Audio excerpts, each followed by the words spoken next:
A intercessão dos santos católicos é bíblica? Fica comigo que eu vou te explicar direitinho.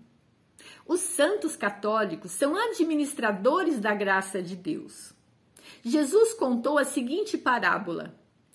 Um homem rico viajou e deixou seus servos para tomar conta dos seus bens.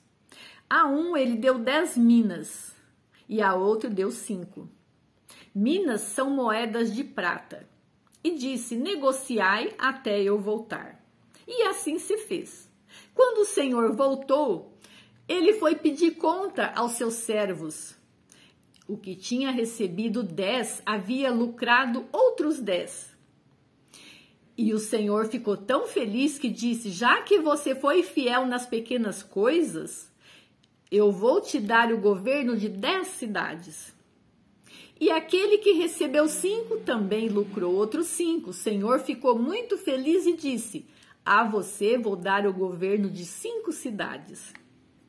Então está aí a administração dos bens que Deus dá aos santos. E os bens de Deus é a graça dele. Na multiplicação dos pães, vamos observar o que aconteceu. Jesus estava no deserto e 5.000 homens, sem contar mulheres e crianças, estavam ouvindo ele. De repente, o povo já estava faminto e não havia pão, não havia nada para comer. Então, os discípulos, vendo aquela situação, apresentaram a Jesus. Mestre, olha aqui, precisa despedir esse povo, porque eles vão morrer de fome. Aí Jesus falou, dai-lhes vós mesmo de comer. Os discípulos ficaram, como nós vamos dar pão para tanta gente? E Jesus disse, o que vocês têm aí? Eles falaram, temos 5 pães, 2 peixes, mas o que é isso? Não é nada. Jesus disse, traze para mim. Eles trouxeram. Jesus abençoou e falou para eles, agora distribui para todos. E houve a grande multiplicação. Todos comeram fartamente e ainda sobrou. Então, perceba 2 detalhes. Os discípulos apresentaram a Jesus a causa, o problema.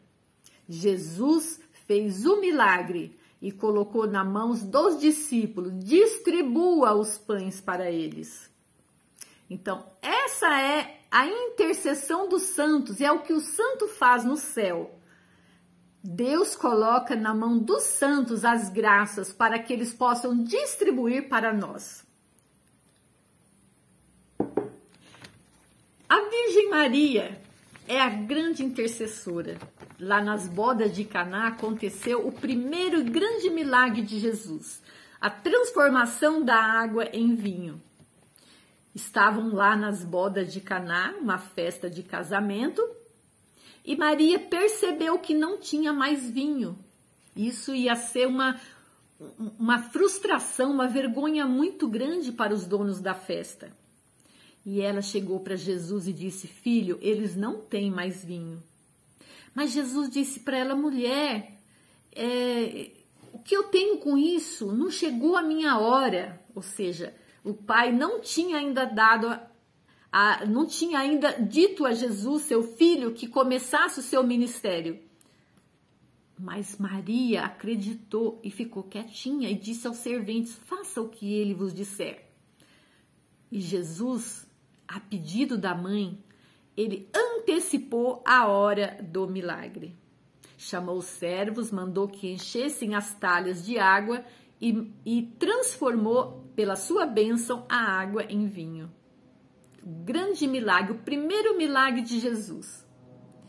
Está aí a intercessão grandiosa da sempre Virgem Maria, que é a mãe de Jesus. Lá no Antigo Testamento também temos um caso muito lindo. José, a história belíssima de José do Egito. José interpretou acertadamente o sonho do faraó sobre os 7 anos de vacas gordas e os 7 anos de miséria de vacas magras. E o faraó elevou José a seu governador. e mandou que todos se prostrassem diante de José. Claro, não para adorá-lo, mas para prestar honras àquele que o rei honrou. Aquele que o rei honra, ele quer também que nós honremos. E esses são os santos. E na história de José, quando começou os 7 anos de vacas gordas, como José havia predito, ele pediu ao faraó que pudesse guardar a 5ª parte de todos os mantimentos que surgisse no Egito, que fosse colhido. E assim aconteceu, encheram seus celeiros. Quando começou os 7 anos de miséria das vacas magras, todo mundo estava passando fome. E de repente no Egito começou também os 7 anos de fome. E o povo vinha a Faraó e dizia ao Faraó que queriam pão porque estavam passando fome. A resposta do Faraó foi linda. Ide a José. Ou seja, José era o governador do Faraó. Estava nas mãos dele aquilo que era a graça. Estava nas mãos de José o pão para alimentar o povo. Então, ide a José, você, José, o São José. Ide você também a São Benedito, Santo Expedito. Ide você a São Padre Pio de Pietrelcina. Ide você ao santo que você conhece, santo católico. E você vai receber a graça que você precisa. Confia.